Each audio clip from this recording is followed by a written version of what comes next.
I'm going to rank all 18 domain expansions in Jujutsu Kaisen by power. So you'll not only find out which one is the strongest, but also what gives each domain its unique edge. Like there's a domain that makes the sorcerer literally untouchable. Sukuna couldn't even lay a finger on them. Plus, you won't believe that there's actually a secret domain expansion that wasn't even shown in the manga. And I can tell you how insanely powerful it is. Genjaku was so powerful that he could even spawn a special grade curse spirit that was able to have its own domain expansion. But compared to other crazy domains, this one was simple and predictable. So I'm ranking it at the very bottom as the weakest of them all. And that's the smallpox deity and its graveyard domain. The thing is, this sort of slow spirit didn't clearly name its technique. When it was left to face Mei, it just yelled like crazy and said grave, which instantly summoned a Halloween graveyard themed domain expansion. In the end, in the domain with a guaranteed hit condition, it could trap its target inside a coffin and bury them underground with a massive gravestone. If the target couldn't escape within 3 counts, they would be infected with smallpox and die. The problem with the cursed spirit's technique was that it could only target one person at a time, and usually it aimed for the one with the highest amount of cursed energy. Like by instinct, it treated them as the strongest. But there are actually ways to counter the broken short hit condition of a domain. One of them is using anti-domain techniques, like the simple domain, New Shadow style, which Ui used to create a mini barrier that cancels the domain's total control of the environment and protects him from the abilities within the domain. There are also other anti-domain techniques like the Falling Blossom Emotion,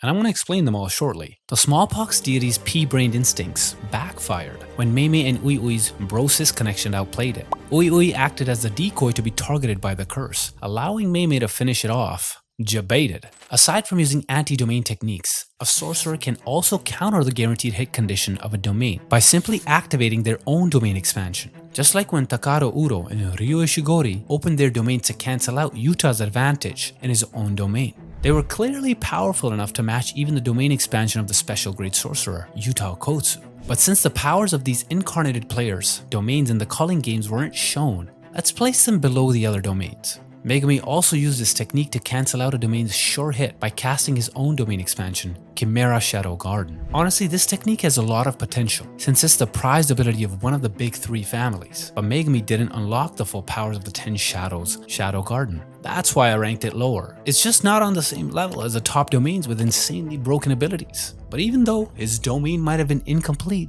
it had some advantages. Megumi first used this domain against a finger bearer. When he activated it, Shikigami from the 10 Shadows technique flooded the area. These shadows formed into different Shikigami, like Gamma. Megumi could use this toad to grab targets inside his domain and even help him surf on the flood of shadows to move quickly around his enemies. Also, Megumi could create multiple versions of Nue that flew around to attack or distract his targets. The domain not only summoned Shikigami, but also let Megumi create shadow clones to fake out his opponents, or beat the hell out of them. Megumi defeated the finger bearer by hiding in the curse's shadow with Divine Dog Totality and delivering the final blow from behind. Also, if enemies stand in the shadow, they have to reinforce their feet with curse energy, or they'll fall into a bottomless pit. And if they fall, it was like sinking in liquid with no way to float, no resistance and no air. They just kept falling forever. But imagine if Megumi had completed his own domain and tamed Mahoraga back then. Chimera Shadow Garden would have been unstoppable.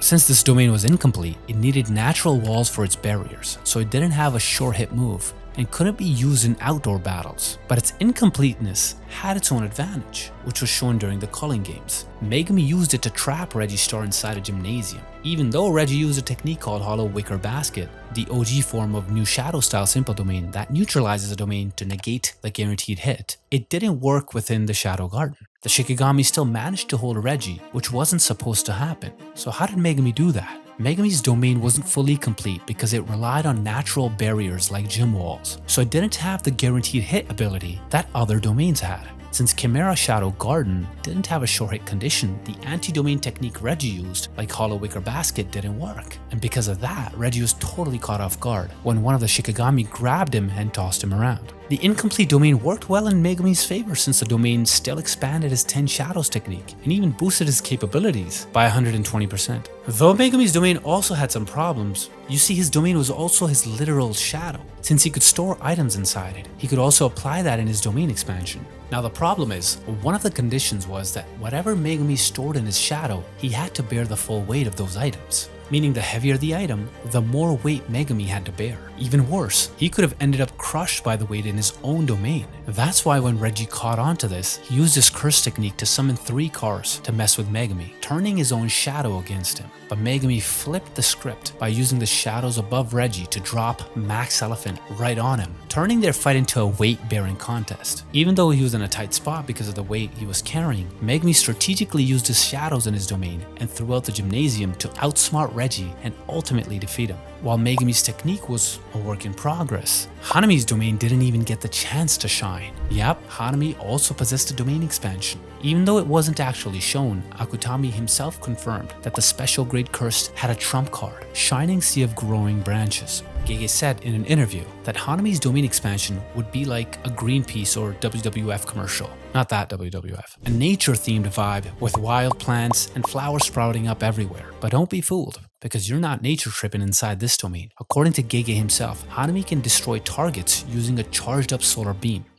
Like a Venusaur's beam or something? With a laser-like attack in play, Hanami would definitely be a force to be reckoned with, especially when combined with the special grade's close combat skills, which is why Hanami earned this spot in the rankings. And I know that it would have been lit if shown, but Hanami chickened out when he saw Satoru at the Kyoto Goodwill event. Jogo probably told Hanami how Sensei overpowered him with Unlimited Void, so we didn't get to see it. If Hanami's domain gave spring vibes with its nature-themed feel, then Dagon's ultimate technique had the summer vibes, with its beach-like environment, horizon of the captivating Skanda. Aside from the unique hand signs and signals that each sorcerer uses to activate their domain expansions, there's actually another way to open up a domain. When the special great curse summoned its domain, Dagon surprised everyone by drawing a curse seal on its stomach. This immediately transferred the enemies to its beachfront domain. But here's the question, where are my beach girls? I guess you wouldn't have found any because this domain was filled with flesh-eating fish that Dagon could command at will. Kind of like Shark Tale, just not for kids. But that wasn't even the scariest part.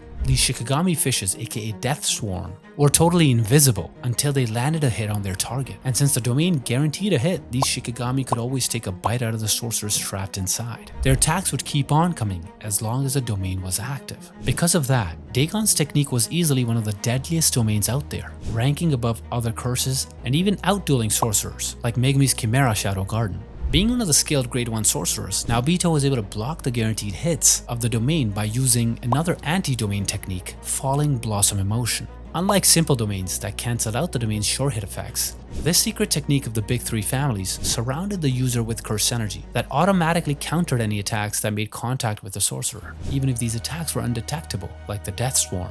Compared to Dagon's fishy attacks, this domain could hit with anything that would be created by the construction technique of Yorozu. This girl from the Heian period was also a high-level sorcerer, with the domain expansion Threefold Affliction. The domain was pretty much empty, with only weird floating stuff in the space. But actually, these creepy objects were like brains and the ventral nerve cords of insects. In case you forgot, Yorozu based her ultimate construction technique on insects. Like she literally got the idea from an insect's shell and wings. Threefold Affliction granted Yorozu precise strikes from any objects she created using her innate technique, construction.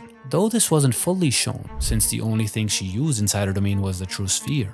An untouchable attack with infinite pressure, basically implying an unstoppable force. This means her domain actually had the potential to match other powerful domains, like Yuta's unlimited copy techniques, because Yorozu's Threefold Affliction could technically be limitless too. But I think since the perfect sphere was practically impossible to create, it was hard for her to add other constructed objects that could land deadly blows. Like in her fight with Sukuna, she only used True Sphere. If she got creative, she could have made other objects, right? Like conventional weapons to attack Sukuna. Kanjaku even mentioned it's smarter to use guns against sorcerers. Or maybe she was just frozen in place because even though she had already opened her domain, Sukuna didn't do anything to counter it, like opening his domain. I guess she probably relied on the True Sphere alone, thinking it would be enough for some reason to kill Sukuna. Unlike the blank space of Yorozu's domain, Jogo's coffin of the Iron Mountain was like an end-of-the-world setting. Bro, the whole place was filled with volcanoes and lava. The heat alone in this domain is enough to burn sorcerers to ashes on the spot. But it wasn't just about the flaming heat, because Jogo could even control the walls and floor oozing with lava to attack his targets. Other curses domains like Hanami's or Dagon's could probably go toe-to-toe with Coffin of the Iron Mountain, as they might even cancel out each other's guaranteed hits. But when it comes to pure offensive and destructive power, Jogo definitely had the edge. Still, against the elite sorcerer's domains, it just wouldn't be enough. Jogo even had to back out of a battle of domains with Sukuna, because he knew that he'd just be sliced up like a cake. Also, Gojo instantly dominated and wiped out Jogo's domain using his own Unlimited Void, and compared to the next one, Coffin of the Iron Mountain was pretty straightforward. When it comes to speed, it's gonna be pretty hard to beat this smug guy who unlocked his domain expansion after he became a vengeful cursed spirit spaceship. Like, he even looked like the alien predator rolled into one. Naoya Zenin unleashed Time Cell Moon Palace during his fight against Maki, Kamo, and the incarnated players with Mio and Daido. Since he was a sorcerer turned cursed spirit, his domain is like a combination of both. The inside of the barrier displayed his cursed spirit side, with a path made out of flesh and a massive icky eye at the end of it. And the technique mixed into the domain was his projection sorcery. It's like a game of red light, green light. If you move, you're dead. The guaranteed hits of the domain could even strike the individual cells of the target. Basically, the 24 FPS rule of projection sorcery was applied to anyone within the domain, and the technique started as soon as Mio and Daido were hit with the animation frames. Anyone touched by Naoya had to move like him, but since Daido and Mio were literally standing on Naoya's flesh, they were easily within the effective range of the technique. When Daido and Mio moved, they were quickly slashed by Naoya's sure hit attacks. Compared to Jogo's Coffin and even Dagon's Invisible Shikigami, Naoya's domain had the quickest and most precise attacks, since projection sorcery could literally turn the user into one of the fastest sorcerers. Just like Naoya's father, Naobito, who also possessed the Zenin clan's innate ability and was once considered among the fastest sorcerers. I mean, Naoya was pretty annoying, but his precise and perfect strikes definitely earned him a spot in the top 10. Usually, domain expansions power up a sorcerer's abilities and create an environment where these techniques become inescapable. But interestingly, this unique domain worked in a very special way you wouldn't even imagine. Hiromi Higuruma's deadly sentencing. When he was awakened, he not only unlocked his sorcerer skills, he easily stood out amongst the Culling Games players, and even pro sorcerers, especially with his advanced domain expansion. Higuruma's court-like domain expansion worked like a trial with an unusual Shikigami, Judgment, that acted literally as a judge during the whole session. But how did he come up with such a unique ability? Here's the thing. According to Kenjaku in chapter 136, people are born with curse techniques, but non-sorcerers can't use curse energy. So he tweaked these mudblood brains with Mahito's curse technique to unlock their abilities. These curse techniques are engraved somewhere in the right prefrontal cortex of the brain of the sorcerer, which is basically responsible for the thoughts, actions, and emotions of a human being. In a nutshell, the prefrontal cortex controls human behavior. Before he became a sorcerer, Higuruma used to be a defense attorney, which heavily affected his thoughts and actions. And that's probably why he manifested a curse technique related to his work. Unlike usual domains with a guaranteed hit or powered up version of a sorcerer's technique, this domain forced everyone inside it to follow the rules completely, without violence. Here's how deadly sentencing worked. First of all, violence is not allowed at all in this domain. Not even Sukuna can bypass it. Actually, he was pretty bored with how the domain worked. For him, it was like listening to a lecture in class of your least favorite teacher. You know what I'm talking about. When the defendant enters the domain, Judgment essentially knows everything about them. Yes, everything. Even about the dirty boxers they didn't wash. But don't worry, because Judgment keeps this to himself. Thank the gods. And only gives the appropriate information in regards to the trial. It lays out charges against you based on actual crimes you may or may not have committed. You get one chance to defend yourself. Stay silent, confess, or deny the charges. You can also lie if you choose to. Higuruma, as a prosecutor, gets one chance to present his rebuttal based on evidence given to him by Judgment. And the goal for the defendant is to prove their innocence to Judgment. Once both sides have made their case, the Shikigami delivers the verdict. If found guilty, the defendant is punished right then and there.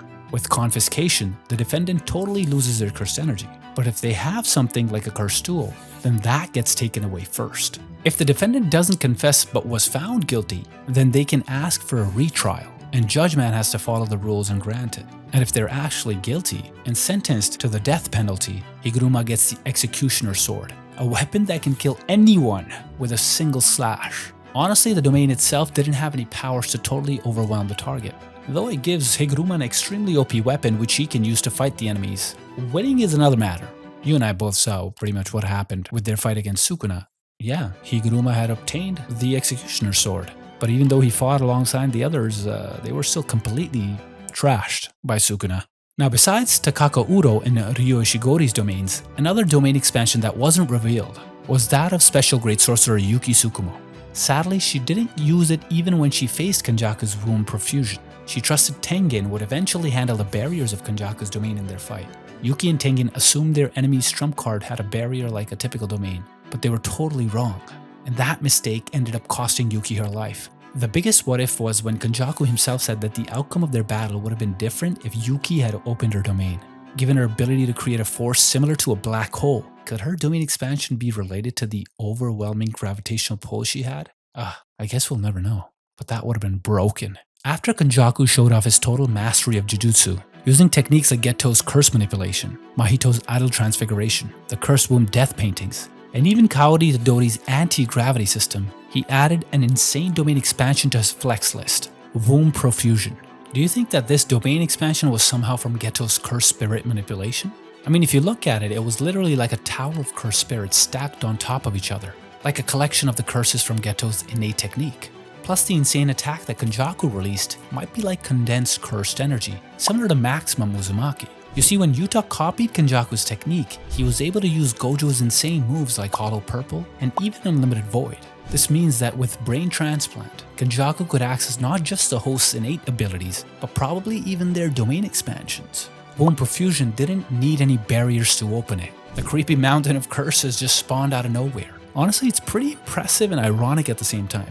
Kenjaku was known to be on par with Tengen in terms of barrier techniques, and a domain expansion is basically an advanced barrier technique, but his domain turned out to have no barrier at all. There's actually another extremely powerful sorcerer who possessed a barrierless domain, and I'll be talking about that domain expansion in just a few minutes. Eventually, Kenjaku used a pile of hundreds and thousands of cursed spirits to hit Yuki down with a powerful attack. Aside from the guaranteed hit, Womb Profusion was so strong that it destroyed Yuki Tsukumo's simple domain technique. Kenjaku's attack was so powerful that it almost killed one of the toughest special grades with just one shot. Actually, it was a bit confusing to me. Could it be that Womb Profusion was totally Kenjaku's, considering the insane power it had? And this might be a stretch, but it also looked like a gravity hit, much like Kaori's abilities. Doesn't it feel like Kenjaku combined all the techniques he had into a single technique of his own? Unlike the usual guaranteed hit environment of domains like Kenjaku's, Hakari's Idle Death Gamble is a unique domain expansion because his love for gambling is in front and center in this game. Simply put, it's a high-risk, high-reward domain. When Hakari hits the jackpot in the pachinko machine themed technique, he becomes nearly invincible for a period of time. So let me break it down for you. When its domain kicks off, the rules and info about the game are automatically shared with his target. The crazy thing is, Hakari activates his technique so fast that in his fight against Hajime Kashimo, the incarnated sorcerer didn't have time to counter it with anti-domain techniques like Hollow Wicker Basket. Hakari shows off visual effect indicators like shutter doors, reserve balls, and consecutive effects. Each one has different attack and defense functions. These indicators come in green, red, or gold, showing the jackpot odds with rainbow guaranteeing a win.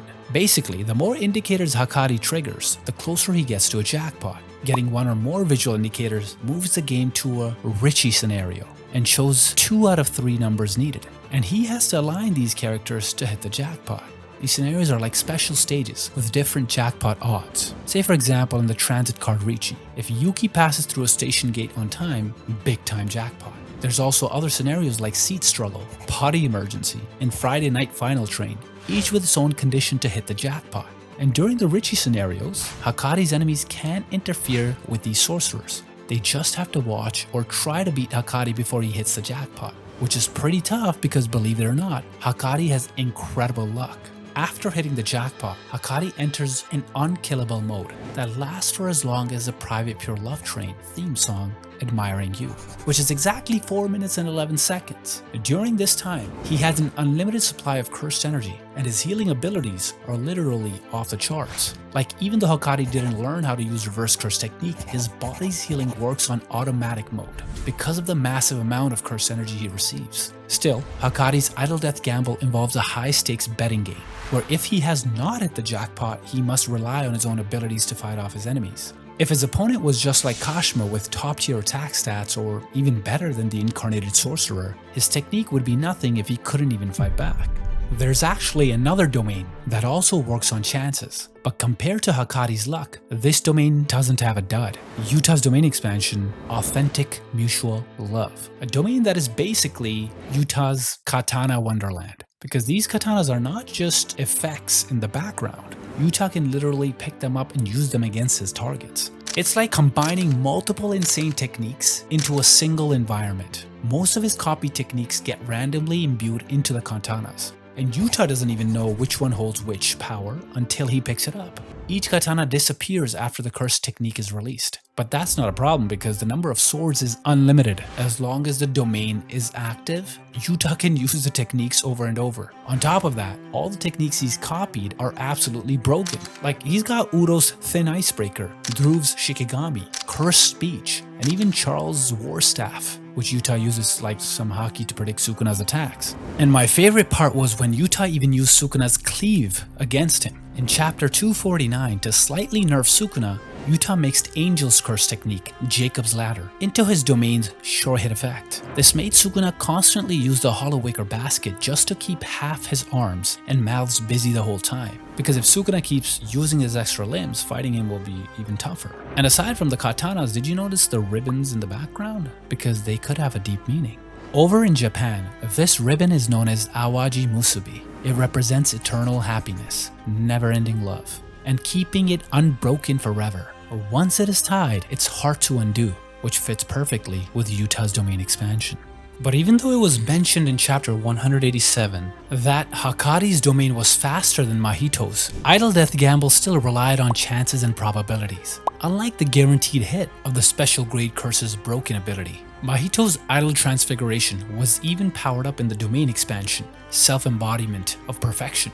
What a humbly narcissistic name for a technique, you know, perfection. He was literally a monster much like Gojo because he could activate his domain in just 0.2 seconds, enough to overpower his target before they even knew what happened. And you know how he can do that? It's because of those creepy little hands in his mouth that make the hand signs for him. This guy was so obsessed with his hands that his domain was practically full of massive hands. And Mahito even looked like Shigaraki with those stitches all over his body, in a way, right?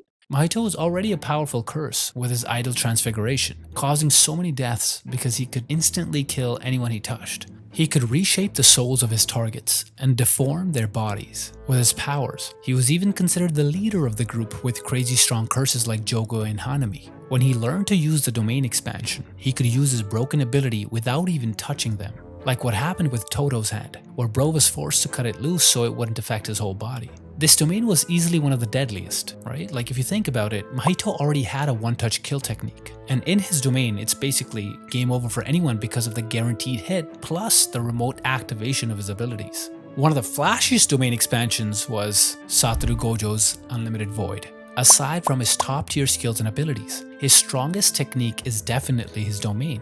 But there's actually a way to completely shut down Gojo's OP domain. And you might be surprised by just how simple the trick is. Unlimited Void literally is an endless space with galaxies and stars. Anyone brought inside gets treated to some intense stargazing. The moment the target enters the space, they're flooded with overwhelming information, way beyond the mind's capacity. They can see and feel everything, but the sheer volume is so immense that they can't process it all, leaving them completely paralyzed. It's kind of like summoning Exodia. You guys remember Yu-Gi-Oh? Like an endgame move. According to Nanami, it was practically a guaranteed win for Gojo. Unlimited Void was so powerful that Gojo said non-sorcerers would only last for 0.2 seconds inside without suffering permanent damage. Just like when he fought Mahito's gang with all the non-sorcerers in Shibuya. And to filter out the transfigured humans, Gojo opened up his domain for 0.2 seconds, jamming half a year's worth of information to everyone's brains. Bro, I think I needed this for my midterms. On top of that, he's one of the few sorcerers who can spam his domain because he can recover his burned cursed energy using reverse curse technique. But since it puts a heavy toll on the brain, sorcerers might actually die from non-stop use of the advanced technique. With the broken powers of Unlimited Void, it's not like Gojo was ever gonna need that. Well, not until his fight with Sukuna. That's when Gojo actually took some major brain damage because Sensei was going head to head with Sukuna in those domain expansion battles. But here's a pro tip that completely shuts down Unlimited Void. The sorcerer just needs to be quick enough. Easier said than done, but if you pull it off, it totally works. Because the effect couldn't actually hit Gojo or anyone he's touching, so if his target is fast enough, they could dodge the information overload by simply being in contact with Gojo. Sukuna took advantage of this and survived Unlimited Void by just touching Gojo in their epic battle. Arguably the deadliest of them all is none other than Sukuna's malevolent shrine. Like womb perfusion, Sukuna's domain doesn't have a barrier, which is incredibly impressive since only a handful of sorcerers can use domain expansions, and even fewer can activate it without barriers. On top of that, this domain actually has a binding vow that allows an escape route, but because of this, the effective range of Cleave and Dismantle extends up to a massive 200-meter radius. It's like you won't be able to escape even if you could, bro. Inside Malevolent Shrine's sure hit domain, Sukuna has 2 slashing attacks like Cleave, target anything with cursed energy, while Dismantle turns objects and basically everything within into dust. This means that Maki's sneaky moves, like what she did with Naoya's domain, won't work against the king, even though she doesn't possess any cursed energy. Now, as if Sukuna's innate technique isn't already overpowered, Dismantle can easily one-shot any cursed spirit or sorcerer before they even know what hit him. And if they somehow survive, Cleave isn't something they can tank because it adjusts to their toughness and cursed energy to instantly destroy them. This technique is so powerful, it's like it can slash through space and time itself. When Sukuna opens his domain expansion, he can spam both slashing techniques and a powerful flaming hot technique, Divine Flame. This move is so strong that Sukuna needs to meet certain conditions just to use it. First, Dismantle, and then Cleave must be used. Second, since it's a pretty weak flame, he made a binding vow that he cannot use it when he's outnumbered, except when his domain is open. As a result, he can convert crushed objects into literal bombs with explosive cursed energy, targeting living things within his domain. You know, come to think of it, Sukuna, my guy, has been throwing a lot of casual binding vows around. So what do you think will happen if he breaks any of them, right? But because of this and the fight with Sukuna that has been going on for like a century, no, I mean a fight that has been dragging on for like a whole day. It's like being in the prison realm or something. And the last domain is, of course, Yuji's. And from what Gege has showed us, here's what we know about Yuji's domain. Nothing. But jokes aside, what happened? Nothing. No flashy techniques, no over-the-top details, heck, it didn't even have a name. Just a simple hometown scene of where he grew up. Still, here are some facts that might explain Yuji's domain expansion. Yuji thought of using his domain expansion, even though he wasn't fully trained. He had only a month of practice, and during that time, he could only manage a simple domain.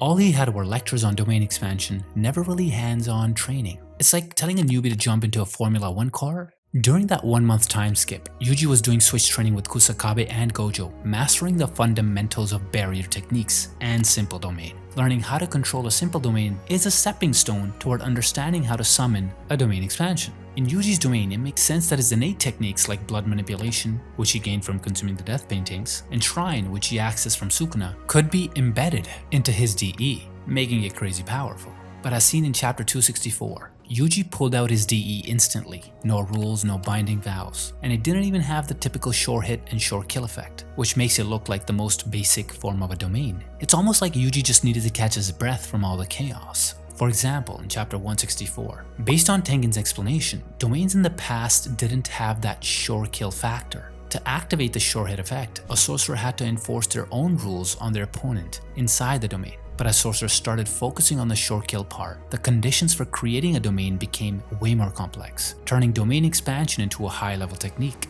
No wonder the old domains were kind of weak compared to the modern ones like Gojo's. Plus, Yuji's domain took a totally different route. It didn't resemble Sukuna's Malevolent Shrine at all, despite Yuji having some of Sukuna's abilities. Instead of trying to beat Sukuna physically, Yuji likely used his domain to attack Sukuna's soul. This is how he managed to reach Megumi in chapter 266 and punch Sukuna out of Megumi's body without destroying it. You might have called Yuji's domain the Benevolent Shrine. And in chapter 268, after Sukuna got knocked out of Megumi, he looked like this weird parasite-like creature.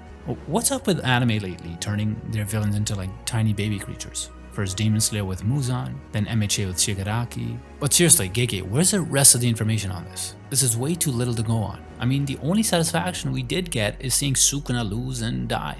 But also, that came at the price of many other deaths.